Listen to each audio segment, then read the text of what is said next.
자, 첫 번째예요. 언제 어디서나 운영되는 워킹 스타일의 인더스트리 4.0이 추진돼야 됩니다. 우리가 이미 사람과 사람이 만나는 방식으로는 안 된다는 걸 굉장히 잘 알고 있고요. 우리가 지금 현재 집에서 재택근무를 하고 원격에서 만나지 못하는 바이어들, 만나지 못하는 협력업체들과 소통해야 될 필요성이 느끼게 된 거죠. 그래서 글로벌 연결과 소통 능력을 가져야 됩니다. 두 번째는 직원들이 집에서 일을 하고 교육을 받고 하는 재택 원격 프로세스를 더 정비를 해야 돼요. 세 번째는 뭘까요?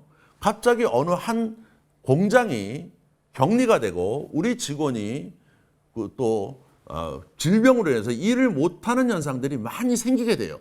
앞으로 코로나는 계속적으로 변이가 일어나기 때문에 이 현상은 쉽게 백신이 나왔다고 한 번에 만회되지가 않습니다. 따라서 우리가 중단 없이 일할 수 있는 플랜 B를 항상 가져야 돼요.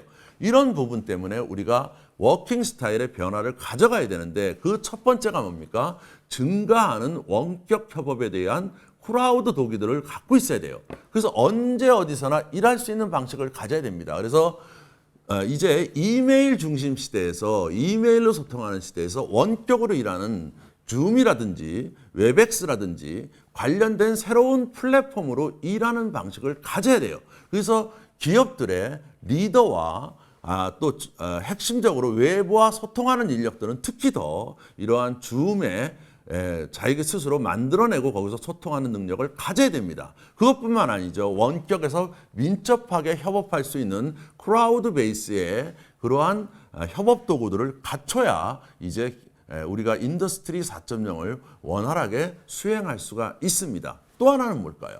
우리가 AI와 인간 결합의 하이퍼 오토메이션. 이 말은 뭐 프로세스 자동화라고도 부르고 지능형 프로세스 자동화라고 부르지만 하여튼 코로나19 이후에 모바일 포스트에서 디지털 포스트로 가게 됐습니다.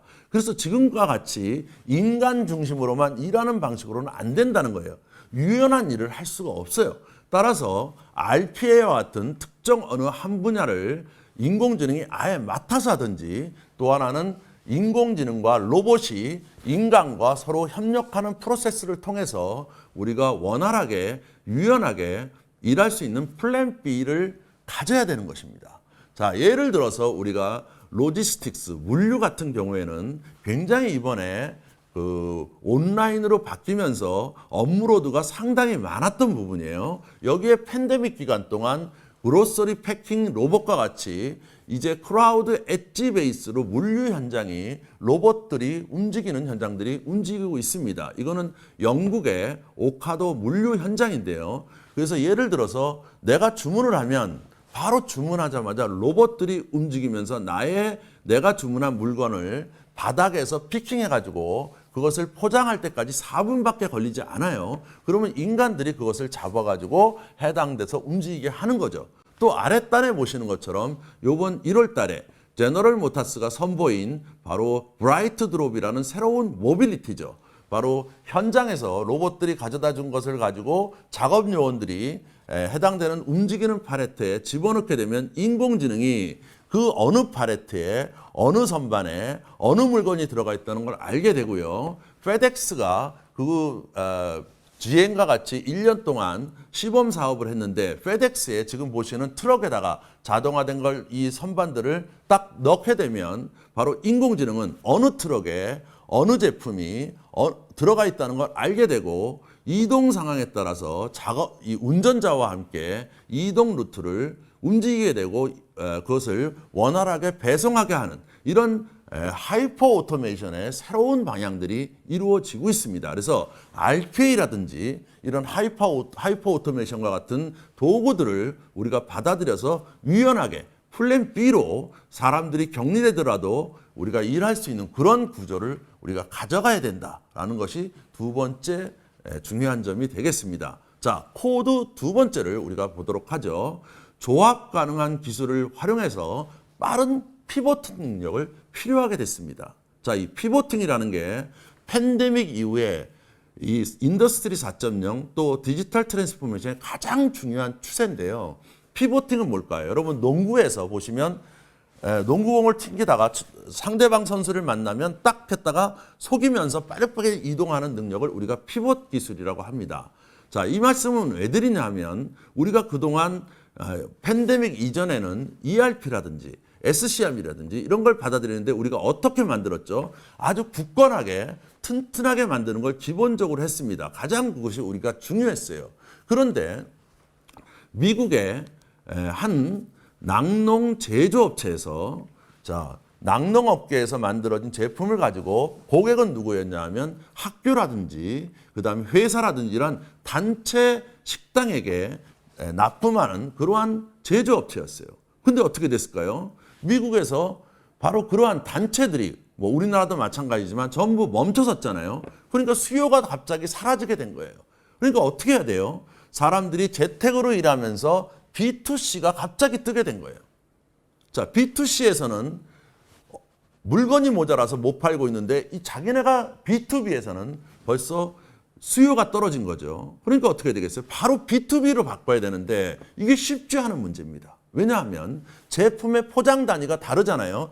B2B는 포장이 크고 이쪽은 포장이 적습니다. 또 일하는 시간도 달라요. 바로 이러한 B2B 시장은 단체 시장은 주중이 바쁜데 이런 B2C 시장은 주말이 바빠요. 일하는 시간도 다르죠. 납품해야 되는 것도 다빈도로 납품해야 돼요. 한 번에 납품하는 것이 아니고. 이러니까 모든 것이 변해야 되는 거예요. 근데 그동안 만든 시스템은 뭡니까? 굳건하게 우리가 성곽의 형태로 만들었다는 거죠. 그래서 이 기업은 어떻게 해야 됐습니까? 바로 클라우드 베이스로 바꿨다는 거예요. 클라우드 기반으로 시스템을 갖추게 되면 상황 변화에 따라서 빠른 피보팅이 가능합니다. 이제 앞으로 어떠한 상황이 우리에게 올 줄을 몰라요. 그래서 보다 개인화된 어플리케이션, 또 미리 조합된 여러 가지 컬렉션을 가지고 우리가 원하는 대로 선택하면서 만들어낼 수 있는, 다시 말하면 레고 블록과 같은 그러한 형태로의 변화가 필요하게 된다는 거죠. 그것이 바로 두 번째 피봇입니다. 이건 아주 중요한 인더스트리 4.0의 변화가 되겠습니다. 또 하나는 뭘까요? 바로 우리가 고객을 만나지 못하기 때문에 우리 장비를 어떻게 AS를 해줄 거예요? 바로 디지털 트윈을 받아들여야 된다는 거예요. 디지털 트윈은 뭡니까? 물체에 센서를 달고 가상 공간에서 인공지능이 그것을 시뮬레이션 하는 거예요. 우리가 지금까지는 AS라는 건 mean time to failure, 일정 시간 동안 어느 정도 불량이 날 건지를 알고 정기 점검을 주로 해왔어요. 근데 이런 정기 점검을 못할 가능성이 굉장히 많기 때문에 우리가 만들어서 납품한 제품이 고장이 날 확률도 상대적으로 많습니다. 그거에 따라서 어떻게 해야 돼요? 우리가 물체에 센서를 달고 그것을 원격에서 데이터를 게더링하는 거죠. 근데 실시간으로 모든 데이터를 가져오게 되면 어떻게 되겠습니까?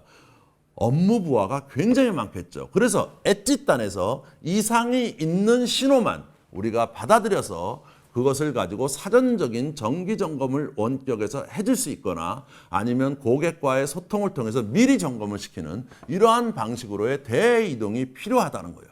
그래야 고객에 대한 서비스를 원활하게 해줄 수가 있다는 거죠.